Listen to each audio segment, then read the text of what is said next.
Long term ഡെപ്റ്റ് ഉള്ള കേസുകൾക്ക് നമുക്ക് വേണമെങ്കിൽ ലീഗൽ അഡ്വൈസ് കൊടുക്കാം. നിങ്ങൾ കളക്ഷൻ ഏജൻസി ആയിട്ട് പോകുന്നില്ല, ഒരു അല്ല ലീഗൽ അഡ്വൈസിൽ നമുക്ക് അവരുടെ കളക്ഷൻസ് പേയ്മെന്റ്സ് കളക്ട് ചെയ്തെടുക്കാൻ പറ്റും. ബെഗ്ഗിംഗ് ക്ലയന്റിൽ നിന്ന് ഒരു ഡിമാൻഡിംഗ് ക്ലയന്റിലേക്ക് അവർ മാറാൻ സാധിക്കും. എക്സാക്ട്ലി അതാണ് നമ്മൾ ചെയ്യുന്ന സപ്പോർട്ട്. ഒരാൾ പോലും, ഒരു ബിസിനസ്സുകാരൻ പോലും പണമില്ലാത്തതുകൊണ്ട് ബിസിനസ് ഫെയിലിയർ ആവരുത്. നമ്മൾ സർവീസ് ചെയ്തുകൊണ്ട് മാത്രം 75 lakhs മേലെയാണ് അവരൊരു വർഷത്തെ സേവിങ് മാത്രം, ഇൻട്രസ്റ്റ് കോസ്റ്റിൽ മാത്രം. അത് പ്രോഫിറ്റ് പോകേണ്ട. എക്സാക്ട്ലി. ഒരു ഫിനാൻഷ്യൽ ഡിസിപ്ലിനോ ഒരു ഫിനാൻഷ്യൽ മാനേജ്മെന്റും ഒരു മെജോറിറ്റി ബിസിനസ്സിലും ഉണ്ടാവാറില്ല. ഇവരെ ഫിനാൻഷ്യൽസ് എങ്ങനെ കറക്റ്റ് ചെയ്ത് കഴിഞ്ഞാൽ, ഒരു പ്രോപ്പർ ഒരു റേറ്റഡ് ഫിനാൻഷ്യൽസ് ആയി കഴിഞ്ഞാൽ ഓട്ടോമാറ്റിക്കലി അവരുടെ ഗ്രോത്തും ഭയങ്കര ഫാസ്റ്റ് ആയിരിക്കും.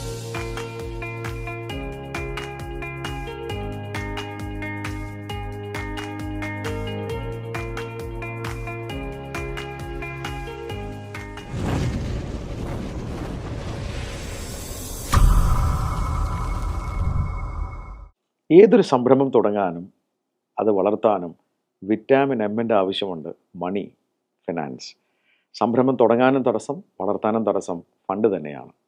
പലപ്പോഴും സംരംഭം തുടങ്ങിയവർ എങ്ങനെയെങ്കിലുമൊക്കെ അത് തുടങ്ങിക്കാണും. എവിടെയോ എത്തുമ്പോൾ വളർച്ചയ്ക്ക് തടസ്സമായി നിൽക്കുന്ന ആ ഫണ്ട് തന്നെയാണ്. അടുത്ത ലെവലിലേക്ക് പോകണമെന്ന് ആഗ്രഹമുണ്ട്, പക്ഷേ പണമില്ല. ബാങ്കിൽ അപ്രോച്ച് ചെയ്യുന്നുണ്ട്, ബാങ്ക് ചോദിക്കുന്നത് കൊലാട്രലുമാണ്. കുറച്ചൊക്കെ കൊലാട്രൽ ഉള്ളത് കൊടുത്തിട്ടുണ്ട്. ഇത്തരം പ്രശ്നങ്ങളിലൂടെ പോകുന്ന പല സംരംഭകരെയും നമ്മുടെ മുന്നിൽ നമ്മൾ എല്ലാ ദിവസവും കാണുന്നുണ്ട്. ഹായ്, ഞാൻ Shameem Rafeeq, corporate trainer, business coach. സ്പാർക്കുള്ള ഒരു പുതിയ എഡിഷനിലേക്ക് സ്വാഗതം. ഒരു ബിസിനസ്സിൻ്റെ വളർച്ചയിൽ ഏറ്റവും പ്രധാനപ്പെട്ട ഘടകം ഫണ്ട് തന്നെയാണെന്ന് ഞാൻ പറഞ്ഞു. ചില സംരംഭങ്ങൾ തുടങ്ങുന്നത് സമൂഹത്തിലെ ഒരു പ്രോബ്ലത്തിൻ്റെ സൊല്യൂഷൻ ആയിരിക്കണം ഒരു ബിസിനസ് എന്ന് വിശ്വസിക്കുന്ന ഒരാളാണ്. ഇതിനെക്കുറിച്ച് വളരെ ഗഹനമായി പഠിച്ച് ആ ഇൻഡസ്ട്രിയിൽ എക്സ്പീരിയൻസ് ഉള്ള ചില ചെറുപ്പക്കാർ ചേർന്ന് ഒരു സംരംഭം തുടങ്ങുന്നു. അത് മറ്റുള്ളവരെ സഹായിക്കാൻ തന്നെയാണെന്ന് ഉറപ്പുവരുത്തുന്നു. അത്തരം നല്ലൊരു ആശയത്തിലെ വിഷയമാണ് ഇന്ന് സ്പാർക്ക് ചർച്ച ചെയ്യുന്നത്. എന്നോടൊപ്പം സ്പാർക്കുള്ള കഥ പറയാനിരിക്കുന്നത് രഞ്ജിത്താണ്. രഞ്ജിത്ത്, സ്വാഗതം സ്പാർക്കിലേക്ക്. Hi, thank you sir. താങ്കളുടെ നാട് എവിടെയാണ്? എൻ്റെ സ്വദേശം ശരിക്കും കൊച്ചിൻ തന്നെയാണ്. ഞാൻ എളമക്കരയിലാണ് പഠിച്ചതും വളർന്നതെല്ലാം. എന്തായിരുന്നു പഠനമൊക്കെ? എന്തായിരുന്നു? എൻ്റെ സ്കൂളിങ്സ് എല്ലാം എളമക്കര ഗവൺമെൻറ് സ്കൂളിൽ തന്നെയാണ്. എൻ്റെ പോസ്റ്റ് ഗ്രാജുവേഷൻസ് MBA in 2009 എൻ്റെ പോസ്റ്റ് ഗ്രാജുവേഷൻ കഴിയുന്നത്. സ്പെഷ്യലൈസേഷൻ എന്തായിരുന്നു? MBA in ഫൈനാൻസ് ആണ് ഞാൻ സ്പെഷ്യലൈസ് ചെയ്തിട്ടുള്ളത്. പഠനം കഴിഞ്ഞ് പിന്നെ എന്താ ചെയ്തത്? അതിനുശേഷമാണ് ഞാൻ ഒരു കരിയർ സ്റ്റാർട്ട് ചെയ്യണത്. ബാങ്കിങ് എന്നുള്ള സെഗ്മെൻറ്റിലാണ് എൻ്റെ കരിയർ ഫസ്റ്റ് സ്റ്റാർട്ട് ചെയ്യണത്. ഞാൻ 2009 മഹീന്ദ്ര ഫൈനാൻസിലാണ് എൻ്റെ കരിയർ സ്റ്റാർട്ട് ചെയ്യണത്. ഒരു ഷോർട്ട് ഡ്യൂറേഷൻ ആയിരുന്നു. അതിനുശേഷമാണ് ഞാൻ ടാറ്റ ക്യാപിറ്റലിൽ ഒരു ലോങ് ജേർണി, ഒരു 5 years എന്നുള്ള സെഗ്മെന്റിൽ വലിയ വലിയ ബ്രാൻഡുകളായിരുന്നു ഇതൊക്കെ. അതിനുശേഷം ടാറ്റ ക്യാപിറ്റലിൽ നിന്നാണ് ഞാൻ പിന്നെ ബാങ്കിങ്ങിലേക്ക് ഫസ്റ്റ് വരുന്നത്. ICICI ബാങ്കിലാണ് എൻ്റെ ബാങ്കിങ്ങിൽ ഫസ്റ്റ് സ്റ്റാർട്ട് ചെയ്യണത്. 2015 ഞാൻ ICICI ബാങ്കിൽ വരുന്നത്. അതിനുശേഷം ഞാൻ സ്റ്റാൻഡേർഡ് ചാർട്ടേഡ് ബാങ്കിൽ വർക്ക് ചെയ്തിട്ടുണ്ട്. അതിനുശേഷം കോട്ടക് മഹീന്ദ്രയിൽ വർക്ക് ചെയ്തിട്ടുണ്ട്. അതിനുശേഷം ഞാൻ ആക്സിസ് ബാങ്കിൽ വർക്ക് ചെയ്തു. എൻ്റെ ലാസ്റ്റ് അസൈൻമെന്റ് IDFC ഫസ്റ്റ് ബാങ്കിന്റെ ഒരു ഡിവിഷൻ എൻ്റെ കേരളയുടെ ഹെഡായിരുന്നു ഞാൻ. എല്ലാം ബാങ്കിങ് സെക്ടറിൽ, അതായത് ഫിനാൻഷ്യൽ സ്ഥാപനങ്ങളിൽ തന്നെയായിരുന്നു. വലിയ പ്രമുഖ ബ്രാൻഡുകളുടെ കൂടെയായിരുന്നു. അങ്ങനെ എത്ര വർഷം? ഞാൻ മൊത്തം ടോട്ടൽ 15 years ബാങ്കിങ്ങിൽ ഉണ്ടായിരുന്നു. വാവ്. ഈ 15 കൊല്ലം അതും ഈ സെക്ടറിൽ തന്നെ? അതെ. ഒരു ഡിവിഷനും ഉണ്ടായിട്ടില്ല? അവസാന പോസ്റ്റ് എന്തായിരുന്നു? ഞാൻ IDFC ബാങ്കിന്റെ MSME സെക്ടറിൽ ഒരു ലാബ് ഡിവിഷൻ ഉണ്ട്, അതിന്റെ എൻ്റെ കേരളയുടെ ഹെഡായിരുന്നു ഞാൻ. MSME. അപ്പൊ അവിടെയൊക്കെയാണ് നമ്മളൊക്കെ തമ്മിൽ ഒരു കണക്ടിവിറ്റി വരാൻ പോകുന്നത്. MSME. അപ്പൊ സ്മോൾ ആൻഡ് മീഡിയം ഓൺട്രപ്രണേഴ്സിനെയൊക്കെ പരിചയപ്പെട്ട് തുടങ്ങുന്ന കാലമാണതല്ലേ? അപ്പൊ അവിടെ നിന്നൊക്കെയാണ് താങ്കളുടെ മനസ്സിലൊരു വലിയ ചിന്തകളും ആശയങ്ങളൊക്കെ വരുന്നത്. എന്തായിരുന്നത്?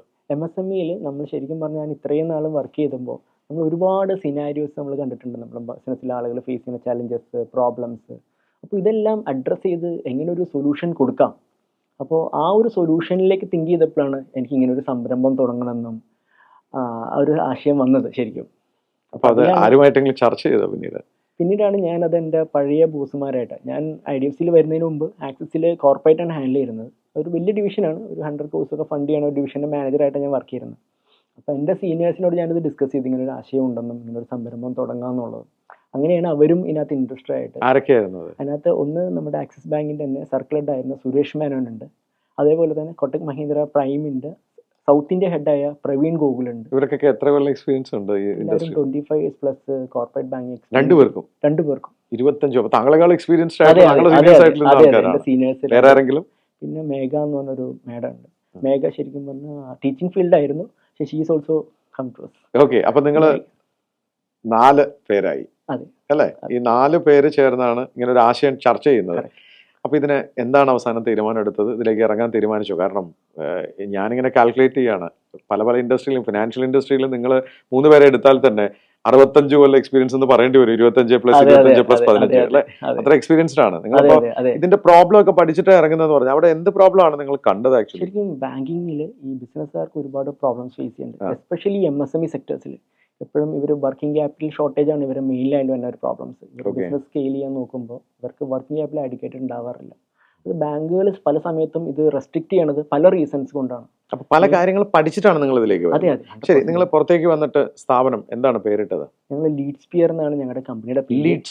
Lead Spear. എവിടെയാണ് ഇത് തുടങ്ങിയത്? ശരിക്കും ഞങ്ങളുടെ കോർപ്പറേറ്റ് ഓഫീസ് കൊച്ചിയിൽ തന്നെയാണ്. അപ്പോൾ ഞങ്ങൾ എല്ലാവരും ബാങ്കേഴ്സ് ആയതുകൊണ്ട് ഞങ്ങൾ കൊച്ചിയിൽ തന്നെയാണ് ആസ്ഥാനം ഞങ്ങൾ സ്റ്റാർട്ട് ചെയ്തിട്ടുള്ളത്. പക്ഷേ ഞങ്ങളുടെ പ്രസൻസ് അറ്റ് പ്രസന്റ് തമിഴ്നാടും കർണാടകയും കൂടി ഉണ്ട്. അപ്പോൾ ഞങ്ങൾ അവിടെയും ഓപ്പറേറ്റ് ചെയ്യുന്നുണ്ട്. ഞങ്ങളുടെ ഒരു വിഷൻ ഞങ്ങളിത് അക്രോസ് ഇന്ത്യ വർക്ക് ചെയ്യണം എന്നുള്ളതാണ്. Okay, so let's begin with Lead Spear. എന്ത് സേവനമാണ് നിങ്ങൾ ഓഫർ ചെയ്യുന്നത്? നിങ്ങൾ എല്ലാവരും എക്സ്പേർട്സ് ആണ് ഇൻഡസ്ട്രി. അതെ അതെ. സ്ഥാപനം എന്ത് മേഖലയിലാണ്? ഞങ്ങൾ MSME എങ്ങനെ ഒരു സ്കെയിൽ ചെയ്യാന്നുള്ളതാണ്. എസ്പെഷ്യലി ഇപ്പോൾ ഗവൺമെന്റും MSME സെക്ടേഴ്സിന് ഒരുപാട് സപ്പോർട്ട്സ് കൊടുക്കുന്നുണ്ട്. പക്ഷേ ഇവര് ഈ MSME സെക്ടേഴ്സ് ഉള്ള ആളുകൾ ഫേസ് ചെയ്യണമെന്ന് വെച്ച് കഴിഞ്ഞാൽ ഇവർക്ക് അഡിക്കേറ്റുള്ള വർക്കിംഗ് ക്യാപിറ്റൽ ഇല്ലാത്ത തന്നെയാണ്. വർക്കിംഗ് ക്യാപിറ്റൽ എക്സാക്ട്ലി ഏറ്റവും വലിയൊരു ഇഷ്യൂ ആണ്. അതെ അതെ. അഡീഷണൽ ആയിട്ട് ഒരു ഫണ്ട് വേണം ബിസിനസ്. ഓർഡേഴ്സ് ഒരുപാട് ഉണ്ടാവും, ബിസിനസ്സിൽ സ്കെയിൽ ചെയ്യാനുള്ള പ്രൊവിഷൻസ് ഉണ്ടാവും. പക്ഷേ ഇവർക്ക് കറക്റ്റ് ആയിട്ടുള്ള ഒരു അപ്പോൾ എത്ര വലിപ്പമുള്ള സ്ഥാപനങ്ങളാണ് നിങ്ങൾ ടാർഗറ്റ്? ശരിക്കും ഞങ്ങൾ ടാർഗറ്റ് ചെയ്യുന്ന ഒരു 1 crore പ്ലസ് ഉള്ള ക്ലയന്റുകളാണ്. മിനിമം ആനുവൽ ടേൺ ഓവർ ഒരു 1 crore മേലുള്ള ആളുകളെല്ലാം ചെറുകിട എല്ലാവരും ഞങ്ങൾ സഹായിക്കും. ഓക്കെ, അപ്പോൾ ആദ്യത്തെ പ്രോബ്ലം വർക്കിംഗ് ക്യാപിറ്റൽ ഇല്ല. അതെ, അപ്പോൾ അത് നിങ്ങൾ ഹെൽപ്പ് ചെയ്യും. എക്സാക്ട്ലി. ഓക്കെ, വർക്കിംഗ് ക്യാപിറ്റൽ കിട്ടണമെന്നുണ്ടെങ്കിൽ ഒരു മെജോറിറ്റി ക്ലയന്റുകൾക്കും ഇവരുടെ ഫിനാൻഷ്യൽ മാനേജ്മെന്റിൽ ഫിനാൻഷ്യൽ ഡിസിപ്ലിൻ ഇല്ലാത്തവരായിരിക്കും. അത് ശരിക്കും പറഞ്ഞാൽ അവരുടെ അവയർനെസ് കൊണ്ടാണ്. നമ്മൾ ബാങ്കേഴ്സ് ആയതുകൊണ്ട് നമുക്ക് ഇതിനെക്കുറിച്ചൊക്കെ ഇൻഡെപ്ത് നോളജസ് ഉണ്ട്. പക്ഷേ ആസ് എ ഒരു ബിസിനസ് മാൻ എപ്പോഴും ഫോക്കസ് ചെയ്യുന്നത് അവരുടെ ബിസിനസ്സിലും അവരുടെ ബിസിനസ്സിൻ്റെ സ്കെയിലബിലിറ്റിയിലായിരിക്കും. പക്ഷേ ഒരു ഫിനാൻഷ്യൽ ഡിസിപ്ലിനോ ഒരു ഫിനാൻഷ്യൽ മാനേജ്മെൻറ്റും ഒരു മെജോറിറ്റി ബിസിനസ്സിലും ഉണ്ടാവാറില്ല. ഇവരെ ഫിനാൻഷ്യൽസ് എങ്ങനെ കറക്റ്റ് ചെയ്ത് കഴിഞ്ഞാൽ ഒരു പ്രോപ്പർ ഒരു റേറ്റഡ് ഫിനാൻഷ്യൽസ് ആയി കഴിഞ്ഞാൽ ഓട്ടോമാറ്റിക്കലി അവരുടെ ഗ്രോത്തും ഭയങ്കര ഫാസ്റ്റ് ആയിരിക്കും. വളരെ ഫാസ്റ്റ് ആയിട്ട് അവർ ഗ്രോ ചെയ്യും. അപ്പോൾ ഇതിനുള്ള വർക്കിംഗ് ക്യാപിറ്റൽ ഫെസിലിറ്റീസും ഒരു റിസ്ക് ഫ്രീ ആയിട്ട് എങ്ങനെ ബാങ്ക് ചെയ്യാന്നുള്ളതാണ് ഞങ്ങൾ സപ്പോർട്ട് ചെയ്യുന്നത്. വേറെന്ത് മേഖലയാണ്? മെജോറിറ്റി ബിസിനസ്സിലും ആളുകൾ ഫേസ് ചെയ്യാന്ന് വെച്ച് കഴിഞ്ഞാൽ ഒരു ബാങ്കിന് മാത്രമായിരിക്കും ഇവർ ഡിപ്പെൻഡ് ചെയ്യേണ്ടാവുക. ഇവരെ കൊളാട്രൽസ് എല്ലാം ഒരു ബാങ്കിൽ തന്നെ മോർഗേജ് ചെയ്തിട്ടുണ്ടാവും. അത് ഭയങ്കര റിസ്ക് ആണ് ശരിക്കും പറഞ്ഞാൽ. ശരിക്കും ഒരു ബാങ്കിനെ തന്നെ ഡിപ്പെൻഡ് ചെയ്യരുത്, മൾട്ടിപ്പിൾ ബാങ്കിങ് ഓപ്ഷൻസ് ഉണ്ട്. അപ്പോൾ നമ്മൾ ശരിക്കും പറഞ്ഞാൽ ഏറ്റവും lowest collateral maximum limit enjoy ചെയ്യുക. പലപ്പോഴും ഈ ആകെയുള്ള കൊളാട്രൽ വീടായിരിക്കാം, സ്വത്തായിരിക്കും, ഇതെല്ലാം കൊണ്ട് ഒരു ബാങ്കിൽ വെച്ച് തലവെച്ച് കൊടുത്തേക്കാണ്. എക്സാക്ട്ലി. അപ്പോൾ അത് അവർക്ക് പിന്നെ നീഡ് വരുമ്പോഴത്തേക്ക് ഇവർ എക്സ്ട്രാ ഫണ്ട് ചെയ്തില്ലെങ്കിൽ ഒരു ബിസിനസ് നിന്ന് പോകും. എക്സാക്ട്ലി, അതാണ് ഇപ്പോൾ നടക്കുന്നത്. അപ്പോൾ അതിനെ എങ്ങനെ അതിനൊരു സൊല്യൂഷൻസ് കൊടുക്കാം, കൊളാട്രൽസ് എങ്ങനെ റിലീസ് ചെയ്തെടുത്ത് ആഡിക്വേറ്റ് ആയിട്ട് സെക്കൻഡറി ബാങ്കിങ്ങിലേക്ക് ഇങ്ങനെ പോവാം, അല്ലെങ്കിൽ ഒരു പ്രൊവിഷൻ ചെയ്ത് ബാങ്ക് ചെയ്യാന്ന് പറയും. അപ്പോൾ അത് നമ്മൾ എങ്ങനെ എനേബിൾ ആക്കാന്നുള്ളതാണ് ഞങ്ങളുടെ മെയിൻ സെക്കൻഡറി വർക്കിങ്ങിൽ വരുന്നത്. Very good. വേറെന്ത് സേവനമാണ്? ശരിക്കും ഈ MSME ക്ലയൻറ്റ് ഗ്രോ ചെയ്യുന്നതനുസരിച്ച് ഇവരുടെ ഫിനാൻഷ്യൽസും ആഡിക്വേറ്റ് ആയിട്ട് സ്ട്രോങ്ങർ ആക്കണം. ഇത് ഇല്ലാതെ ആകുമ്പോഴാണ് പല സമയത്തും ബാങ്കുകൾ നോ എന്നുള്ളൊരു വേർഡ് വരുന്നത്. അപ്പോൾ ഈ ഫിനാൻഷ്യൽസ് എത്രത്തോളം സ്ട്രെങ്തൻ ആവണോ അത്രത്തോളം ബാങ്കിന് ഇവർക്ക് ഫണ്ട് ചെയ്യാനുള്ള പ്രൊവിഷൻസ് ഉണ്ട്. കാരണം ബാങ്കിൻ്റെ റേറ്റിംഗ് ടൂളിൽ വന്ന കുറേ പാരാമീറ്റേഴ്സ് ഉണ്ട്, കുറേ റേഷ്യോസ് ഉണ്ട്. ഇതെല്ലാം നമ്മൾ കറക്റ്റ് ചെയ്ത് കഴിഞ്ഞാൽ അവരുടെ എക്സലൻറ്റ് ഫിനാൻഷ്യൽസ് ആയി ബാങ്കിന് ഒരിക്കലും അവർക്ക് നോ പറയാൻ പറ്റില്ല. അത് മാത്രമല്ല അവർക്ക് ഏറ്റവും ഫൈൻ പ്രൈസ് അവർക്ക് എൻജോയ് ചെയ്യാൻ പറ്റും. ഒരു ബെഗിങ് ക്ലയന്റിൽ നിന്ന് ഒരു ഡിമാൻഡിങ് ക്ലയന്റിലേക്ക് അവർ മാറാൻ സാധിക്കും. എക്സാക്ട്ലി, അതാണ് നമ്മൾ ചെയ്യുന്ന സപ്പോർട്ട്. ഇത്തരം സേവനങ്ങൾ നിങ്ങൾ കുറച്ച് കേസ് സ്റ്റഡികൾ പറയാമോ നിങ്ങൾ ചെയ്തിരിക്കുന്ന സേവനങ്ങളുടെ? അതെ, റീസെന്റ് നമുക്കൊരു ഇൻസിഡന്റ് ഉണ്ടായിരുന്നു. തെക്കൻ കേരളത്തിൽ നിന്ന് നമുക്കൊരു ക്ലയന്റ് വന്നിട്ടുണ്ടായിരുന്നു റീസെന്റ്. അവരെന്താണെന്ന് വെച്ച് കഴിഞ്ഞാൽ അവർ ബിസിനസ്സിൽ ഒരുപാട് ഓർഡേഴ്സ് ഉണ്ടായിരുന്നു. പക്ഷെ ഇവരുടെ വർക്കിംഗ് ക്യാപിറ്റൽ ഷോർട്ടേജ് കാരണം ഇവരുടെ ബിസിനസ്സിൽ അവർക്ക് ആ നീഡ് ഫുൾഫിൽ ചെയ്യാൻ പറ്റുന്നുണ്ടായിരുന്നില്ല. അപ്പോൾ കണ്ടിന്യൂസ് ആയിട്ട് year on year top line, അതായത് സെയിൽസ് കുറഞ്ഞു വരികയായിരുന്നു. അപ്പോൾ ഇങ്ങനത്തെ ഒരു സിനാരിയോയിൽ നമ്മൾ വന്ന് അപ്രോച്ച് ചെയ്തിരുന്നു. നമ്മൾ അവർക്ക് ഒരു മൾട്ടിപ്പിൾ ബാങ്കിങ്ങിൽ ഒരു ലാർജ് എമൗണ്ട് നമ്മൾ സാങ്ഷൻ ചെയ്ത് കൊടുത്തു. ഓക്കെ. അപ്പോൾ എക്സിസ്റ്റിംഗ് ബാങ്ക് ഇവരുടെ അടുത്ത് നോ പറഞ്ഞൊരു ക്ലയൻ്റാണ്. അവരുടെ ബാങ്ക് അവർക്ക് തരാൻ പറ്റില്ല എന്ന് പറഞ്ഞ സ്ഥലത്താണ് നമ്മൾ ഇവർക്ക് ഒരു മൾട്ടി ബാങ്കിൽ അറേഞ്ച്മെന്റ്സ് കൊടുത്തത്.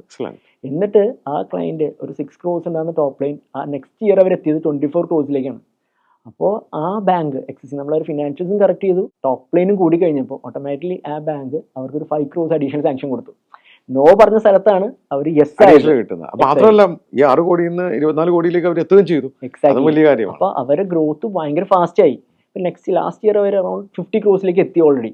അപ്പോൾ അവരുടെ ഗ്രോത്ത് വളരെ ഫാസ്റ്റ് ആയിരുന്നു. അല്ലാതെ പ്രോബ്ലം തടസ്സമായി നിന്നത് ആ വർക്കിംഗ് ക്യാപിറ്റൽ ഗ്യാപ്പ് ആയിരുന്നു. എക്സാക്ട്ലി. വേറെ എന്തെങ്കിലും കേസ് സ്റ്റഡികൾ പറയാനുണ്ടോ? പിന്നെ നമ്മൾ റീസെൻ്റ്ലി ഒരു ക്ലയൻറ്റ് അവർ എക്സ്പോർട്ടേഴ്സ് ആയിരുന്നു. ഈ എക്സ്പോർട്ടേഴ്സിൽ ഒരുപാട് സ്കീമുകളുണ്ട്. അവരൊരു പബ്ലിക് സെക്ടർ ബാങ്കിലാണ് അവർ ബാങ്ക് ചെയ്യുന്നത്. അവർ ഭയങ്കര ഹയർ പ്രൈസിങ്ങിലാണ് അവർ ബാങ്ക് ചെയ്യുന്നത്. അത് മാത്രമല്ല അവർക്ക് ലിമിറ്റ് അവർ റിലീസ് ചെയ്യണ്ടായിരുന്നില്ല. ഓക്കെ. നമ്മൾ ആ ക്ലയൻറ്റിന് അവർ സ്ട്രക്ചർ ചെയ്ത് ഒരു ലിമിറ്റ് കൊടുത്തു. അത് ഏറ്റവും അട്രാക്ഷൻ എന്ന് വെച്ച് കഴിഞ്ഞാൽ വളരെ ലിമിറ്റഡ് കൊളാറ്ററലാണ്. 2.75 ക്രോസിൻ്റെ കൊളാറ്ററലാണ് നമ്മളൊരു 19.5 ക്രോസ് സാങ്ഷൻ കൊടുത്തത്. അത് മാത്രമല്ല അവരുടെ സേവിങ്സ് എന്ന് പറഞ്ഞത് ഒരു ഇയർ 75 lakhs മോർ ദാൻ ആയിരുന്നു. അത്രയും വലിയ എമൗണ്ടാണ് ഒരു വർഷം അവർ നമ്മൾ സർവീസ് ചെയ്തപ്പോൾ സേവ് ചെയ്തത്. കാരണം അവരുടെ ഫൈൻ പ്രൈസിലേക്ക് നമ്മൾ അവർ കൺവേർട്ട് ചെയ്തു. അവരുടെ ഫിനാൻഷ്യൽസ് എക്സലൻ്റ് ആയി. അവരുടെ ഗ്രോത്ത് ഒരു 60 ക്രോസ് ടേൺ ഓവർ എന്നൊരു ക്ലയൻറ്റ് 150 ക്രോസ് ആണ് ആ നെക്സ്റ്റ് ഇയർ അച്ചീവ് ചെയ്ത്. അപ്പോൾ അവരുടെ സേവിങ്സ് എത്ര വന്നത്? അതാണ് സേവിങ്സ് അവർ നമ്മൾ സർവീസ് ചെയ്തുകൊണ്ട് മാത്രം 75 lakhs മേലെയാണ് അവരൊരു വർഷത്തെ സേവിങ് മാത്രം, ഇൻട്രസ്റ്റ് കോസ്റ്റിൽ മാത്രം. അത് പ്രോഫിറ്റ് പോകേണ്ട എക്സാക്ട്ലി എക്സ്പെൻസസ് ആയി തീർന്നേക്കാമായിരുന്നു. Very good. വേറെ എന്തെങ്കിലും? ശരിക്കും ഈ ബാങ്കിങ് സിസ്റ്റം വർക്ക് ചെയ്യണത് RBIയുടെ ഫുൾ കൺട്രോളിലാണ്. ഈ RBI എല്ലാ സിനാരിയോസിനും എല്ലാ സിറ്റുവേഷൻസിനും ബേസ് ചെയ്ത് ഒരുപാട് സർക്കുലേഴ്സ് റോൾ ഔട്ട് ചെയ്തിട്ടുണ്ട്. പക്ഷേ ചില സമയങ്ങളിലൊന്നും കസ്റ്റമേഴ്സിൻ്റെ അൺഅവയർനെസ് കൊണ്ട് ഇത്തരം സർക്കുലേഴ്സ് ഫോളോ ചെയ്യാൻ പറ്റാറില്ല. അപ്പോൾ ബാങ്ക് ഇത്തരം സിനാരിയോസിൽ ഒരുപാട് ആളുകളിൽ നിന്ന് അൺനെസസറി ആയിട്ടുള്ള ചാർജസ് എടുക്കാറുണ്ട്. പീനൽ ചാർജസ് ആണ് എസ്പെഷ്യലി വരുന്നത്. അത് സാങ്ഷനിലുള്ള ടേംസ് ആൻഡ് കണ്ടീഷൻസ് സാറ്റിസ്ഫൈ ചെയ്യാത്തതുകൊണ്ടാവാം, അല്ലെങ്കിൽ അതർ റിലേറ്റഡ് കാര്യങ്ങൾ കൊണ്ടാവാം. പക്ഷെ ഇത്തരം ചാർജസ് നമ്മൾ എടുത്തു കൊടുത്തൊരു സ്റ്റോറി ഉണ്ട്. ഈ റീസെൻ്റ് ആയിട്ട് നമ്മളൊരു ക്ലയൻറ്റ് 14 ലക്ഷം രൂപയാണ് അവരിൽ നിന്ന് ബാങ്ക് ചാർജ് എടുത്തത്. നമ്മളത് വളരെ ഈസി ആയിട്ട് അത് RBIയിൽ തന്നെ പ്രസൻറ്റ് ചെയ്തിട്ട് ആ ചാർജ് നമ്മൾ റിവേഴ്സ് കൊടുത്തു. Very good. അപ്പോൾ അതെല്ലാം ഞങ്ങളുടെ ഡിഫറൻസിയേഷൻസ് തന്നെയാണ്. ലീഡ്സ്പിയർ എന്നുള്ള കമ്പനിയുടെ വളരെ വ്യത്യസ്തമായ ഒരു കാര്യമാണ് ഇത്തരം ചാർജസും ഇത്തരം ലീഗൽ കംപ്ലയൻസസും ഹാൻഡിൽ ചെയ്യുക എന്നുള്ളത്. അതേപോലെ തന്നെ റീസെൻ്റ്ലി ഒരു ക്ലയൻറ്റ് ഒരു ഫാർമ ഇൻഡസ്ട്രിയിലാണ്. അപ്പോൾ അവരുടെ ഒരു തേർഡ് പാർട്ടി കൊളാറ്ററൽസ് ബാങ്കിൽ മോർഗേജ് വെച്ചിട്ടുണ്ടായിരുന്നു. അപ്പോൾ ഈ കൊളാറ്ററൽസ് അവർക്ക് റിലീസ് ചെയ്യാനായിട്ട് അവർ റിക്വസ്റ്റ് ചെയ്തിട്ടും അവരുടെ ഫാമിലി സെറ്റിൽമെൻറ്റ് വേണ്ടിയിട്ടാണ്. പക്ഷേ റിലീസ് ചെയ്യാൻ നോക്കിയിട്ട് ബാങ്ക് സമ്മതിക്കേണ്ടതല്ല. കാരണം വളരെ ലെസ്സർ കൊളാറ്ററലാണ് ലിമിറ്റ് എൻജോയ് ചെയ്തിട്ടുണ്ടായിരുന്നത്. പക്ഷെ നമ്മൾ അവരെ അപ്രോച്ച് ചെയ്ത് ആ ക്ലയൻറ്റിന് ആ കൊളാറ്ററൽസ് രണ്ടും നമ്മൾ ബാങ്കിൽ ടേക്കപ്പ് ചെയ്ത് ആ കൊളാറ്ററൽസ് രണ്ടും റിലീസ് ചെയ്ത് കൊടുത്തു. ഈ ക്ലയൻറ്റിന് 21 കോടിക്ക് 9 കോടിയുടെ കൊളാറ്ററൽ ബാക്കാണ് ഉണ്ടായിരുന്നത്. ആ കൊളാറ്ററൽ ബാക്ക് നമ്മൾ റെഡ്യൂസ് ചെയ്തിട്ട് 4.5 ക്രോസ്, അതായത് 2 കൊളാറ്ററൽ നമ്മൾ റിലീസ് ചെയ്തു. എന്നിട്ട് ലിമിറ്റ് എൻഹാൻസ് ചെയ്ത് 24 ക്രോസിലേക്ക് നമ്മൾ ലിമിറ്റ് കൊടുത്തു. അപ്പോൾ ഇതെല്ലാം പോസിബിൾ ആണ്. ഇതൊക്കെ പോസിബിൾ ആണ്. പക്ഷേ ആളുകൾക്ക് അറിയില്ല. ഇതാണ് നമ്മുടെ സ്മോൾ ആൻഡ് മീഡിയം ഓൺട്രപ്രണേഴ്സിന്റെ പ്രശ്നം. അവർക്ക് വളരണം എന്ന് ആഗ്രഹമുണ്ട്, ഇത്തരം കാര്യങ്ങളും സേവനങ്ങളും ഉണ്ട് എന്ന് അവർക്ക് അറിയില്ല എന്നുള്ളതാണ് അടുത്ത പ്രശ്നം. ബേസിക്കലി രഞ്ജിത്ത്, എനിക്ക് മനസ്സിലായത് നിങ്ങൾ ഇതിന്റെ ഒരു സ്പെഷ്യലിസ്റ്റ് ആണ്. 15 കൊല്ലം വിവിധ ബ്രാൻഡുകൾ, നിങ്ങളുടെ സീനിയേഴ്സ് ആയിട്ടുള്ള വ്യക്തികളുടെയും കൂടി കളക്റ്റീവ് ആയിട്ടുള്ള 65 കൊല്ലം എക്സ്പീരിയൻസും ഉണ്ട്. എല്ലാവരും ഈ മേഖലയിൽ തന്നെയാണ്, ഫിനാൻഷ്യൽ ഇൻസ്റ്റിറ്റ്യൂഷൻസിലാണ്. പൊതുവെ ഈ സംരംഭകർ നിങ്ങളുടെ ഒബ്സർവേഷനിൽ കണ്ടിട്ട് നിങ്ങൾക്ക് തോന്നിയിട്ടുള്ള ഇവർ കാണിക്കുന്ന മണ്ടത്തരങ്ങൾ എന്താ? ഇവരുടെ ഒരു മെയിൻ പ്രോബ്ലം എന്ന് വെച്ചാൽ ഒന്ന്, ഇവരുടെ ഫിനാൻഷ്യൽ മാനേജ്മെന്റ് ഇല്ല. ഒരു ഡിസിപ്ലിൻഡ് ആയിട്ടല്ല ഇവർ ബാങ്ക് ചെയ്യണത്. ബാങ്കിങ് എന്ന് പറഞ്ഞത് ഭയങ്കര ഡിഫറെൻ്റ് ആയിട്ടുള്ളൊരു സംഭവമാണ്. ശരിക്കും ബാങ്കിങ്ങിൽ ശരിക്കും നമുക്ക് ഡിപ്പെൻഡൻസി ഉണ്ട്. കാരണം നമ്മുടെ വർക്കിംഗ് ക്യാപിറ്റൽ റിലീസ് ചെയ്യുന്ന ബാങ്കിൽ നിന്നാണ്. അപ്പം നമ്മൾ ഈ ബാങ്കിങ്ങിൽ നമ്മുടെ ഫിനാൻഷ്യൽസ് എത്രത്തോളം കറക്റ്റ് ചെയ്യണോ അത്രത്തോളം ഇവരുടെ ബിസിനസ് വളരെ ഫാസ്റ്റായിട്ട് ഗ്രോ ചെയ്യും. അപ്പോൾ ഇതില്ലാതെ ആകുമ്പോഴാണ് ഈ ബാങ്കുകൾ ഇവർക്ക് റെസ്ട്രിക്ഷൻസ് വരുന്നത്. അതൊരു മിസ്റ്റേക്ക് തന്നെയാണ് ശരിക്കും പറഞ്ഞാൽ. ശരിക്കും ഈ MSME സെക്ടേഴ്സിലെ ആളുകൾക്ക് പ്രോപ്പറായിട്ടൊരു ഫിനാൻഷ്യൽ ഡിസിപ്ലിൻ ഇല്ല. ശരിക്കും ഫിനാൻഷ്യൽസ് എത്രത്തോളം സ്ട്രോങ്ങർ ആണോ അത്രത്തോളം ഇവരുടെ ബിസിനസ് ഗ്രോ ആവും. അത് അറിഞ്ഞു കഴിഞ്ഞാൽ ഓട്ടോമാറ്റിക്കലി ഈ ബാങ്കുകൾ അല്ലെങ്കിൽ ഈ ബിസിനസ്സുകാർ ഗ്രോത്ത് വളരെ ഫാസ്റ്റായിട്ട് ഗ്രോ ആവും. സെക്കൻഡ്ലി, ഈ ബിസിനസ്സുകാർ ചെയ്യുന്ന ഒരു കോമൺ മിസ്റ്റേക്ക് ഉണ്ട്. ശരിക്കും പറഞ്ഞാൽ ബാങ്കുകൾ ഈ വർക്കിംഗ് ക്യാപിറ്റൽ കൊടുക്കുന്നത് ശരിക്കും പറഞ്ഞാൽ കറണ്ട് അസറ്റ്സ് ബിൽഡ് ചെയ്യാൻ വേണ്ടി, അവർ സ്റ്റോക്ക് റിസീവബിൾസ് മാനേജ്മെൻറ്റ്. ഈ ഫണ്ട് ഇവർ ലോങ് ടേം അസറ്റിലേക്ക് ഡൈവേർട്ട് ചെയ്യും. ഒന്നിലെ ഒരു വീട് പണിയാൻ, കാർ വാങ്ങാൻ, അല്ലെങ്കിൽ long term fixed assets build ചെയ്യുക, അല്ലെങ്കിൽ ഈ പറഞ്ഞ പോലെയുള്ള അതർ ബിസിനസ്സിലേക്ക് ഫണ്ട് ഡൈവേർട്ട് ചെയ്യുക. ഇതെല്ലാം ബാങ്കിങ് ആസ്പെക്റ്റിൽ ഭയങ്കര റിസ്ക് ആണ്. കാരണം ഈ ഫണ്ട് അങ്ങോട്ട് പോയി കഴിഞ്ഞാൽ ഇവരുടെ ഇവിടെ വർക്കിംഗ് ക്യാപിറ്റൽ ഷോർട്ടേജ് വരും. അപ്പോൾ ബിസിനസ്സിനുള്ള ആഡിക്കേറ്റ് സർപ്ലസ് വർക്കിംഗ് ക്യാപിറ്റൽ ഉണ്ടാവില്ല. ഇവരുടെ ടോപ്പ് ലൈൻ ഡിക്ലൈനോ സെയിൽസ് ഡിക്ലൈനോ. അപ്പോൾ ഇതൊരു കോമൺ മിസ്റ്റേക്ക് ഞാൻ ഒരുപാട് ബിസിനസ്സിൽ കണ്ടിട്ടുണ്ട്. അപ്പോൾ ഇതെല്ലാം പ്രോപ്പറായിട്ട് മാനേജ് ചെയ്യണമെങ്കിൽ എപ്പോഴും സർപ്ലസ് ഫണ്ട് ബിസിനസ്സിലുണ്ടാവും. ഇവരുടെ ബിസിനസ്സിൽ എപ്പോഴും ഗ്രോത്ത് നമുക്ക് എൻഷുർ ചെയ്യാൻ പറ്റും. പിന്നെ ഏറ്റവും കോമൺ ആയിട്ടുള്ള സ്ഥിരമായിട്ട് കാണുന്ന ഒരു കാര്യമുണ്ട്, എല്ലാവരും സിബിലില് സ്കോർ, എല്ലാവർക്കും പ്രശ്നമാണ്. എല്ലാവരും സിബിലിൽ പ്രോബ്ലം ഉണ്ട്. പഴയ ക്രെഡിറ്റ് കാർഡ് എടുത്തതിൽ ഒരു 500 അടയ്ക്കാൻ പെൻഡിങ് ഉള്ളതുകൊണ്ട് സിബിൽ പെൻഡിങ് ആയിട്ടുണ്ടാവും. അപ്പോൾ അതിനകത്ത് ഇവരെ സ്കോർ ഇമ്പാക്ട് ചെയ്യണ്ടാവും. ഇവർ ഓവർ യൂട്ടിലൈസേഷൻ, ക്രെഡിറ്റ് കാർഡിൻ്റെ യൂട്ടിലൈസേഷൻ എല്ലാം വെച്ച് സ്കോർ ഇമ്പാക്ട് ചെയ്തിട്ടുണ്ടാവും. ഇതെല്ലാം വളരെ മിനിമലായിട്ടുള്ള കാര്യങ്ങളാണ്. ഈ ബാങ്ക് റേറ്റ് ചെയ്യുമ്പോൾ ഇതെല്ലാം ഫാക്ടേഴ്സാണ്. ഈ സിബിൽ സ്കോർ ഫാക്ടറാണ്, അല്ലെങ്കിൽ ഇവരുടെ കണ്ടക്ട് ഫാക്ടറാണ്, ഇവരുടെ ബിസിനസ്സിലുള്ള റൂട്ടിങ്സ്, ബാങ്കിലുള്ള റൂട്ടിങ്സ് ഫാക്ടറാണ്. ഇതെല്ലാം പ്രോപ്പർ ആണെങ്കിൽ ബാങ്കിന് ഒരു പ്രോബ്ലം ഇല്ല, നിങ്ങൾക്ക് സഹായിക്കാനാവും ആ മേഖലയിലൊക്കെ 100%. അപ്പോൾ ഇതെല്ലാം പ്രോപ്പർ ചാനലിലായി കഴിഞ്ഞാൽ ഇവരുടെ ബിസിനസ് നമുക്ക് ഗ്രോത്തിലേക്ക് വളരെ ഫാസ്റ്റായിട്ട് എൻഷ്യൂർ ചെയ്യാം. രഞ്ജിത്ത്, പൊതുവേ ഈ ഫിനാൻഷ്യൽ നമ്മളൊരു കൺസൾട്ടിങ് എന്ന് ഞാൻ താങ്കളെ പറയുന്നില്ല, കാരണം നിങ്ങളൊരു ഹെൽപ്പ് ചെയ്യാണ്, അതെ നല്ല കുറച്ച് ആൾക്കാരെ ഷേപ്പ് ചെയ്യാനും അവരെ വളരാൻ സഹായിക്കുന്ന ഒരു അതെ. സംരംഭമാണ്. എന്നിരുന്നാലും പൊതുവെ എല്ലാവരുടെയും ഒരു ധാരണയുണ്ട്, ഞാൻ നേരിട്ട് ബാങ്കിൽ പോയി എനിക്ക് എന്തിനാണ് വേറെ ഒരു തേർഡ് പാർട്ടിയുടെ ആവശ്യം, പിന്നെ അവന് പൈസ കൊടുക്കണ്ടേ? ഈ അതെ. ചിന്തയാണ് ഈ സ്മോൾ ആൻഡ് മീഡിയം ഓൺടർപ്രണേഴ്സിന്. വലിയ വലിയ കോർപ്പറേറ്റുകൾക്കൊന്നും ഇങ്ങനെയൊന്നുമില്ല. അവർ പ്രോപ്പറായിട്ട് നല്ല ഏജൻസി അപ്പോയിന്റ് ചെയ്ത് അങ്ങനെയൊക്കെ പോകുന്നവരാണ്. അതെ. ഈ മനോഭാവം താങ്കൾക്ക് എന്ത് തോന്നുന്നു? അതൊരു തടസ്സമല്ലേ? ശരിയാണ്. ടെക്നിക്കലി ഇതെന്താ പ്രോബ്ലം എന്ന് വെച്ച് കഴിഞ്ഞാൽ, ഒരു സ്മോൾ സെഗ്മെന്റിലുള്ള ആളുകളാണ് ഇത്തരം ചിന്താഗതികളുള്ളത്. ശരിക്കും ഒരു മിഡ് കോർപ്പറേറ്റോ ഒരു ലാർജ് കോർപ്പറേറ്റിലുള്ള ക്ലയൻറ്റുകൾക്ക് എപ്പോഴും ഒരു ഫിനാൻഷ്യൽ കൺസൾട്ടൻസ് ഉണ്ടാവും, ഒരു അഡ്വൈസർ ഉണ്ടാവും, അല്ലെങ്കിൽ ഒരു ചാർട്ടേഡ് അക്കൗണ്ടൻസ് ഉണ്ടാവും. എപ്പോഴും ഒരു പ്രൊഫഷണൽസിൻ്റെ റീച്ചോട് കൂടി മാത്രമേ ഈ ബിസിനസ്സുകളെല്ലാം ഗ്രോ ചെയ്തിട്ടുള്ളൂ. ഈ സ്മോൾ സെഗ്മെന്റിലുള്ള ആളുകളുടെ ഒരു ചിന്താഗതിയാണ്, ഒരു കൺസൾട്ടൻറ്റിൻ്റെ അടുത്ത് പോയി കഴിഞ്ഞാൽ അവർക്ക് ഫീസ് കൊടുക്കണം. പക്ഷേ നേരെ മറിച്ച് അവർക്ക് ഉണ്ടാവുന്ന സേവിങ്സും അവരുടെ ബിസിനസ്സിനുള്ള ഗ്രോത്തും നമ്മൾ അഷ്യൂർ ചെയ്യേണ്ടതിനോടൊപ്പം തന്നെ, അതൊരു ചെറിയ എക്സാമ്പിൾ പറയുകയാണെങ്കിൽ, എസ്പെഷ്യലി നമ്മളൊരു പനി വന്നു കഴിഞ്ഞാൽ നമ്മൾ ഡോക്ടറിൻ്റെ അടുത്ത് പോകും. പക്ഷേ ഡോക്ടറിൻ്റെ അടുത്ത് പോണതിന് പകരം കുറേ ആളുകളുണ്ട് ഗൂഗിൾ ചെയ്തിട്ട് ചാറ്റ് നോക്കിയിട്ട് നമ്മൾ അതിനകത്ത് ഒരു മെഡിസിൻസ് എടുക്കും, അത് കഴിക്കും. പക്ഷെ എക്സാക്റ്റുള്ള അസുഖം അതായിരിക്കില്ല. ചിലപ്പോൾ ടെമ്പററി ആയിട്ട് ചിലപ്പോൾ ഒരു അസുഖം മാറുമായിരിക്കും, പക്ഷെ എക്സാക്റ്റിലുള്ള പ്രോബ്ലംസ് അവിടെ എപ്പോഴും കിടപ്പുണ്ടാവും. അപ്പോൾ അത് തന്നെയാണ് ഇതിനൊരു ക്ലാസിക് എക്സാമ്പിൾ. നമ്മളൊരു പ്രൊഫഷണൽ അഡ്വൈസറിനെ കണ്ട് അല്ലെങ്കിൽ ഡോക്ടറിനെ കണ്ട് ഒരു മെഡിസിൻ പ്രിസ്ക്രൈബ് ചെയ്തെടുത്ത് അത് കഴിച്ചെങ്കിൽ മാത്രമേ അവർക്കൊരു പെർമനന്റ് സൊല്യൂഷൻസ് ഉണ്ടാവുള്ളൂ. അപ്പൊ നിങ്ങളൊരു ഡോക്ടറിന്റെ റോളാ ചെയ്യുന്നത്, കാരണം നിങ്ങൾക്ക് ആള് വന്ന് പറയുമ്പോൾ 2 മിനിറ്റുള്ളിൽ ഇവരുടെ അസുഖം എന്താണെന്ന് മനസ്സിലാവും. അതെ അതെ, സൊല്യൂഷൻ 100%. നമ്മൾക്ക് ഇത് ഇത്രയും വർഷത്തെ എക്സ്പീരിയൻസ് നമുക്കറിയാം ആ ആളുടെ പ്രോബ്ലം എന്താണെന്നും അവന്റെ ബിസിനസ് എവിടേക്കാണ് ഡൈവേർട്ടായി പോകണമെന്നുള്ളതും. അപ്പോൾ അത് എത്രയും പെട്ടെന്ന് സ്റ്റോപ്പ് ചെയ്തില്ല എന്നുണ്ടെങ്കിൽ അവനൊരു വലിയ ട്രബിളിലേക്ക് പോകും. ബിസിനസ്സിലെ ആളുകൾ അറിയണ്ടാവില്ല അവർ ട്രബിളിലേക്കാണ് പോകണമെന്നുള്ളത്. ആ ട്രബിളിലേക്ക് പോവാണ്ട് അവനെ പ്രോപ്പറായിട്ട് ബിസിനസ്സിൽ കൊണ്ടുപോകാൻ വേണ്ടിയിട്ടാണ് നമ്മൾ ഈ ലീഡ്സ്ഫിയർ എന്നുള്ളൊരു കമ്പനി ശരിക്കും സ്റ്റാർട്ട് ചെയ്തിട്ടുള്ളത്. നമുക്ക് എത്ര ക്ലയൻറ്റ്സ് ഇതിനിടയിൽ ഉണ്ടായിട്ടുണ്ട്? നമ്മൾ ശരിക്കും ഈ കമ്പനി സ്റ്റാർട്ട് ചെയ്ത് 1.5 വർഷത്തിന് മേലെയായി. അപ്പോൾ ഇത്രയും വർഷങ്ങൾ കൊണ്ട് ഓൾമോസ്റ്റ് ഒരു 200+ കസ്റ്റമേഴ്സ് നമ്മൾ സർവീസ് ചെയ്തിട്ടുണ്ട്. അതും വളരെ സാറ്റിസ്ഫൈഡ് ഉള്ള കസ്റ്റമേഴ്സ്. Very good. അത് ഏതൊക്കെ ഇൻഡസ്ട്രികളിലായിരിക്കാം? ശരിക്കും ഇതിനകത്ത് എല്ലാ ഇൻഡസ്ട്രീസും വരുന്നുണ്ട്, എസ്പെഷ്യലി എക്സ്പോർട്ടേഴ്സ് ആൻഡ് ഇമ്പോർട്ടേഴ്സ്. അവരിലാണ് നമുക്ക് ഒരുപാട് കോസ്റ്റ് കട്ടിങ്സും സേവിങ്സ് ഒക്കെ ഉണ്ടാക്കാൻ പറ്റുക. അതേപോലെ തന്നെ ഈ മാനുഫാക്ചേഴ്സ്, ട്രേഡേഴ്സ്, ഡിസ്ട്രിബ്യൂട്ടേഴ്സ്, സർവീസ് ഇൻഡസ്ട്രിയിലുള്ളവർ, ഇതെല്ലാവരും നമ്മുടെ കസ്റ്റമേഴ്സാണ്. നമ്മൾ ഇത്രയും വർഷത്തെ എക്സ്പീരിയൻസിൽ തന്നെ നമ്മൾ ഒരുപാട് കസ്റ്റമേഴ്സിന് സർവീസ് ചെയ്തിട്ടുണ്ട് ബാങ്കിങ്ങിൽ ഇരിക്കുമ്പോൾ തന്നെ. അപ്പം അതിന് ശേഷമാണ് നമുക്കിപ്പോൾ ഒരു 200+ സാറ്റിസ്ഫൈഡ് കസ്റ്റമേഴ്സ് നമ്മുടെ കൂടെ ഉള്ളത്. Very good. അപ്പോൾ ഈ സേവനം കേരളത്തിൽ ഒതുങ്ങുന്നില്ല? ഇല്ല, കറന്റ്ലി വേറെ സംസ്ഥാനങ്ങളിലും ഉണ്ട്. അതെ 100%. നമ്മളിപ്പോൾ കർണാടകയിൽ നമ്മൾ സ്റ്റാർട്ട് ചെയ്തിട്ടുണ്ട്, അതുപോലെ തന്നെ തമിഴ്നാട് നമ്മുടെ സർവീസസ് അവൈലബിൾ ആണ്. ഈ നേരത്തെ പറഞ്ഞ വലിയ വലിയ സേവനങ്ങൾ അല്ലാതെ വേറെ എന്തെങ്കിലും സേവനങ്ങൾ നിങ്ങൾ കസ്റ്റമേഴ്സിന് ഓഫർ ചെയ്യുന്നുണ്ടോ? നമ്മൾ ഇതിനകത്ത് ഒരു SME കസ്റ്റമേഴ്സിന് ഒരു സ്മോൾ ക്ലയൻറ്റിൽ നിന്ന് എങ്ങനെ ഒരു ലിസ്റ്റഡ് കമ്പനി ആക്കാം, ഇത് ആ പാത്തിൽ ഒരുപാട് ചാലഞ്ചസ് ഉണ്ട്. എസ്പെഷ്യലി ഇവരുടെ എക്സ്റ്റേണൽ റേറ്റിംഗ്സ് വരും, ഇവരുടെ ഫിനാൻഷ്യൽസിൻ്റെ ഇമ്പോർട്ടൻസ് ഉണ്ട്, അതുപോലെ തന്നെ ഇവർക്ക് എങ്ങനെ അഡിക്കേറ്റ് ആയിട്ടുള്ള ബിസിനസ്സിൽ ഹെൽപ്പ് ചെയ്യാം. അപ്പോൾ ഇതെല്ലാം ഞങ്ങളുടെ സർവീസിലുള്ള. അപ്പോൾ ഒരു സ്മോൾ കസ്റ്റമറെ ഒരു 1000 കോടി മേലെ ടേൺ ഓവർ ഉള്ള ഒരു ക്ലയൻറ്റിലേക്ക് എങ്ങനെ ആക്കാം എന്നുള്ളതാണ് ഞങ്ങളുടെ മെയിൻ വിഷൻസ്. അപ്പോൾ ഇത് തന്നെയാണ് ഞങ്ങൾ എല്ലാ ക്ലയൻറ്റിലേക്കും ഞങ്ങൾ കംപ്ലൈ ചെയ്യുന്നത്. ഇത് കൂടാണ്ട് നമ്മൾ ചെയ്യണ മെയിൻലി ഒരു സർവീസ് വെച്ചാൽ, നമ്മുടെ കേരളത്തിൽ ഒരുപാട് ആളുകൾക്ക് ഈ ഡെറ്റ് മാനേജ്മെന്റിൽ ഒരു പ്രോബ്ലംസ് ഉണ്ട്. അതായത് കസ്റ്റമറിന് സാധനം കൊടുത്തിട്ട് പൈസ കിട്ടില്ല. അപ്പോൾ ലോങ് ടേം ഡെപ്റ്റ് ഉള്ള കേസുകൾക്ക് നമുക്ക് വേണമെങ്കിൽ ലീഗൽ അഡ്വൈസ് കൊടുക്കാം.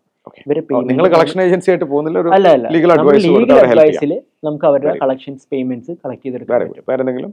പലപ്പോഴും റീറ്റെയിൽ കസ്റ്റമേഴ്സിന് എസ്പെഷ്യലി ഹൗസിംഗ് ലോൺസ്, ആളുകളെല്ലാവരും വീട് വെക്കുന്നത് ഹൗസിംഗ് ലോൺസ് എടുത്തിട്ടാണ്. അപ്പോൾ ഈ ഹൗസിംഗ് ലോൺസിലും ഒരുപാട് റിസ്ക് ഫാക്ടേഴ്സ് ഉണ്ട്.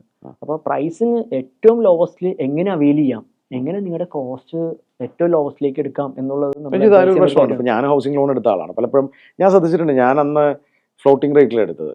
അപ്പോൾ ഞാൻ ശ്രദ്ധിച്ചത് ഇവർ ഇടയ്ക്കിടയ്ക്ക് എനിക്കൊരു മെയിൽ അയക്കും, ഇത് റേറ്റ് കൂട്ടിയെന്ന്. എക്സാക്ട്ലി. അപ്പോൾ ആദ്യമൊന്നും ഞാൻ ശ്രദ്ധിക്കില്ലായിരുന്നു. പിന്നെ എനിക്ക് മനസ്സിലായത് ഇത് മാർക്കറ്റിൽ കുറഞ്ഞാലും ഇവർ കുറയ്ക്കില്ല. എക്സാക്ട്ലി, അതൊരു റിസ്ക് ആണ്. അപ്പോൾ നമ്മൾ എന്താ ചെയ്യുന്നത്? ശരിക്കും മാർക്കറ്റിൽ ബാങ്കിങ്ങിൽ ഈ ലോൺസിന്റെ റേറ്റ് കൂടുമ്പോൾ ഇവരെ ടെനറാണ് അഡ്ജസ്റ്റ് ചെയ്യണത്. ഇത് മെയിലിൽ ഇന്റിമേറ്റ് ആവുന്നുണ്ട്, പക്ഷേ പലരും ഇത് നോക്കില്ല. അപ്പോൾ നമ്മൾ അടയ്ക്കണ കാലാവധി ഒരു 30 വർഷം എടുത്ത ലോണ് ചിലപ്പോൾ 40 വർഷവും ചിലപ്പോൾ 50 വർഷവും. പക്ഷെ റേറ്റ് കുറയ്ക്കുമ്പോഴും നമ്മൾ ബാങ്കിൽ പോയി റിക്വസ്റ്റ് കൊടുത്ത് റേറ്റ് കുറയ്ക്കണം. എന്നാൽ മാത്രമേ നമ്മുടെ അത് ഞങ്ങളെ സഹായിക്കുന്നു. വേറെ എന്തെങ്കിലും? അതുപോലെ തന്നെ ഈ ആളുകൾ പേഴ്സണൽ ലോൺ എടുക്കുമ്പോഴും കാർ ലോൺ എടുക്കുമ്പോഴും പല ബാങ്കിലും പല റേറ്റ്സ് ആണ്. അപ്പോൾ ഏറ്റവും ലോസ്റ്റ് റേറ്റ് ഏത് ബാങ്കിലാണ് അവൈൽ ചെയ്യാൻ പറ്റുക എന്നുള്ളത് നമ്മൾ അവർക്ക് അഡ്വൈസ് ചെയ്യും. അപ്പോൾ ഇവരുടെ കോസ്റ്റ് അഡീഷണൽ സേവ് ആവും. അതുപോലെ തന്നെ നമ്മൾ MSME സെക്ടേഴ്സിൽ നമ്മൾ വെഞ്ചർ ക്യാപിറ്റൽ അറേഞ്ച് ചെയ്യാറുണ്ട്. അതുപോലെ തന്നെ പ്രൈവറ്റ് ഇക്വിറ്റി ലെൻഡിങ്സ് അറേഞ്ച് ചെയ്യാറുണ്ട്. അപ്പോൾ ഈ സെഗ്മെൻറ്റിൽ നമ്മൾ ഇത്രയും ഫെസിലിറ്റീസ് കൂടി ആഡ് ഓൺ ചെയ്യുമ്പോൾ ഇവരുടെ ഗ്രോത്തും വളരെ ഫാസ്റ്റായിട്ട് തന്നെ പോകും. രഞ്ജിത്ത്, വളരെ മനോഹരമായ ആശയമാണ് നിങ്ങൾ. അതെ നിങ്ങൾ അതെ 4 പേര് ചേർന്ന ഒരു സംരംഭം തുടങ്ങുന്നു. അതെ അത് നിങ്ങളൊരു പ്രോബ്ലം, സമൂഹത്തിന്റെ ഒരു പ്രോബ്ലം മനസ്സിലാക്കിയിട്ട് അവരെ സഹായിക്കണം എന്ന അതെ, അതെ. അതിയായ ആഗ്രഹത്തോട് തന്നെ ഇറങ്ങിയതാണ്. അതെ അതെ അതെ നിങ്ങളുടെ 100%. ഭാവി സ്വപ്നങ്ങൾ എന്താണ്? ഒന്ന്, നമ്മുടെ കേരളത്തിലെ ഒരാൾ പോലും, ഒരു ബിസിനസ്സുകാരൻ പോലും പണമില്ലാത്തതുകൊണ്ട് ബിസിനസ് ഫെയിലിയർ ആവരുത്. Very good. 2, ഒരു 100 കോടി വിറ്റുവരെയുള്ള ഒരു 1000 ഓണ്ടർപ്രണേഴ്സെങ്കിലും ക്രിയേറ്റ് ചെയ്യുക എന്നുള്ളത് തന്നെയാണ് ലീഡ്സിന്റെ Excellent. വലിയ വലിയ തോട്ട് പ്രോസസ് ആണത്. അതെ അതെ ശരിയാണ്. കാരണം പണമില്ലാത്തത് കൊണ്ടാണ് പലപ്പോഴും സംരംഭങ്ങൾ തുടങ്ങാനും അല്ലെങ്കിൽ വളരാനും ഒക്കെ തടസ്സമായി അതെ, നിൽക്കുന്നത്. അതെ. അവിടെ നിന്നാണ് നമ്മൾ തുടങ്ങിയതും. അതെ അപ്പൊ അത് നിങ്ങൾ സഹായിക്കുന്ന ഉറപ്പായി. അതെ 100 കോടി വിറ്റൂരുള്ള 1000 സംരംഭകരെ സൃഷ്ടിച്ച അതെ അതെ നമ്മുടെ എക്കണോമിയിൽ ഉണ്ടാവുന്ന ബൂസ്റ്റ് തന്നെ നമുക്ക് ചിന്തിക്കാൻ അതെ. പറ്റുന്നതിനപ്പുറമാണ്. അതെ അപ്പൊ അതാണ് നിങ്ങൾ 4 പേരും അതെ. സ്ട്രോങ് ആയിട്ട് നിൽക്കുന്നത് ആയിട്ട്. അല്ലെ? അതെ. പുറകിലൊരു നല്ല ടീമും ഉണ്ട്. അതെ അതെ 100%. നിങ്ങൾ കേട്ടു, 4 പേർ ചേർന്ന് സമൂഹത്തിലൊരു പ്രോബ്ലം സോൾവ് ചെയ്യാൻ ഇറങ്ങുകയാണ്. എനിക്ക് ഇവരിൽ നിന്ന് മനസ്സിലായത്, ബാങ്കിങ് മേഖലയിൽ വളരെ സീനിയർ പൊസിഷൻ, നമുക്കൊക്കെ ഊഹിക്കാവുന്നതാണ്. 25 കൊല്ലം 15 കൊല്ലമൊക്കെ എക്സ്പീരിയൻസ് ആകുമ്പോൾ തന്നെ നല്ല സാലറിയിൽ അവർക്ക് അവിടെ നിന്ന് കംഫർട്ടബിൾ ആയിട്ട് റിട്ടയർ ചെയ്യാൻ പറ്റുന്ന രീതിയിലായിട്ട് പോലും അവരതൊക്കെ ഇട്ട് സമൂഹത്തിലൊരു പ്രോബ്ലം, അതെ നമ്മൾ ഈ സംരംഭകരുടെ എല്ലാവരുടെയും പ്രോബ്ലം ഇത് തന്നെയാണ്. വളർത്താനായി ഫണ്ട്, എനിക്ക് വരുന്ന ഒട്ടുമിക്ക കോളുകളിൽ എല്ലാവരും പറയുന്നത് സാറേ ക്യാപിറ്റൽ ഇല്ല, സ്റ്റക്കാണ്, മാർക്കറ്റിൽ നിന്ന് കിട്ടാനുണ്ട്, ബാങ്ക് തരുന്നില്ല. ഇതിനൊക്കെ സൊല്യൂഷനുണ്ട്. പലപ്പോഴും നമ്മൾ നമ്മുടെ രീതിയിൽ സൊല്യൂഷൻ കണ്ടുപിടിക്കാൻ പോയാൽ നമ്മൾ അവരെ ആട്ടിവിടുകയുള്ളൂ, അവർ നമ്മളോട് കോപ്പറേറ്റ് ചെയ്യണം എന്നില്ല. അത് കറക്റ്റായി അതിൻ്റെ എക്സ്പീരിയൻസ് ഉള്ള നല്ല ഗൈഡൻസോടുകൂടി പോവുകയാണെങ്കിൽ തീർച്ചയായും അത് വിലയേറിയ എക്സ്പീരിയൻസ് ആയിരിക്കും. അതുകൊണ്ട് തന്നെ നമുക്ക് പലരുടെയും സഹായം ചോദിക്കണം. ചില കാര്യങ്ങൾ നമ്മൾ സ്റ്റക്ക് ആകുമ്പോൾ നമ്മൾ സഹായം ചോദിക്കണം. ഇത്തരം വെഞ്ചേഴ്സാണ് നമ്മുടെ നാടിന് ആവശ്യം. എവിടെയും സംരംഭകരെ സഹായിക്കുന്ന ആരെ കണ്ടാലും എനിക്ക് അവർക്കൊരു സല്യൂട്ട് കൊടുക്കാൻ തോന്നുന്നു. കാരണം ഇതിൽ ഏറ്റവും വലിയൊരു പ്രോബ്ലമാണ് ഇവർ സൊല്യൂഷൻ കൊണ്ടുവന്നിരിക്കുന്നത്. ലീഡ്സ്ഫിയർ എന്ന സ്ഥാപനം ഒരു മാതൃകയാണ്. പല ആൾക്കാർക്കും ഇന്ന് ലോൺ എടുക്കാൻ അല്ലെങ്കിൽ അതിൽ സ്റ്റക്കായി നിൽക്കുന്ന വർക്കിംഗ് ക്യാപിറ്റൽ ഇല്ല, അല്ലെങ്കിൽ അതുപോലെ തന്നെ കൊളാട്രൽ ഇല്ലാതെ അത് ഒരു സ്ഥലത്ത് സ്റ്റക്കായിട്ടുണ്ടെങ്കിൽ പോലും അവർ സഹായിക്കാൻ തയ്യാറാണ്. ഇത്തരം സംരംഭങ്ങൾ നമ്മുടെ നാട്ടിലുണ്ടാവട്ടെ. നിരവധി സംരംഭങ്ങൾ അവർ സ്വപ്നം കാണുന്ന പോലെ തന്നെ പണമില്ലാത്തത് കൊണ്ട് ഒരാളും ബിസിനസ് ചെയ്യാതിരിക്കരുത്. 2, അവരുടെ സ്വപ്നം വലുതാണ്. 100 കോടി വിറ്റുവരവുള്ള 1000 സംരംഭങ്ങൾ. എന്നെ പോലുള്ള ആൾക്കാരും ഇതേ ഒരു ലോകമാണ് എപ്പോഴും സ്വപ്നം കാണുന്നത്, പ്രതീക്ഷിക്കുന്നത്. നമ്മുടെ നാട്ടിൽ സംരംഭങ്ങൾ വളർന്നാലേ നമ്മുടെ ചെറുപ്പക്കാർ ഈ നാട്ടിൽ നിന്ന് പോവാതെ നമ്മുടെ നാട്ടിലുണ്ടാവും. അല്ലെങ്കിൽ ജെൻസി തലമുറയൊക്കെ ഇവിടെ നിന്ന് പോകും. അപ്പോൾ എല്ലാവരും നമ്മുടെ കൂടെ നിൽക്കണമെങ്കിൽ സംരംഭങ്ങൾ ഉണ്ടാവണം, അത് വളരണം, വലുതാവണം. അതിയായ ആഗ്രഹത്തോടുകൂടി ഞാനും ഈ സ്പാർക്കിൻ്റെ ഇൻ്റർവ്യൂ അവസാനിപ്പിക്കുക. രഞ്ജിത്ത്, വളരെ ഇൻസ്പയറിംഗ് ആയിട്ടുള്ള ഒരു തോട്ട് പ്രോസസ്സിൽ നിന്നുണ്ടായ ഒരു നല്ല ആശയം. അപ്പോൾ നിങ്ങൾ 4 പേരും ചേർന്ന് നിങ്ങളുടെ ടീമിനോടൊപ്പം ചേർന്നത് വളർത്തുക. നിങ്ങളുടെ സ്വപ്നങ്ങളൊക്കെ നടക്കട്ടെ, പോണിയട്ടെ. താങ്കൾ പണ്ട് ആ 1000 സംരംഭകരെ 100 കോടി എത്തിച്ചതിന് ശേഷം ദൈവം അനുഗ്രഹിക്കുകയാണ്. ഇതേ വേദിയിൽ നമുക്ക് ആ കഥ പറയാൻ വീണ്ടും കാണണം. Sure sir. എല്ലാ ആശംസകളും.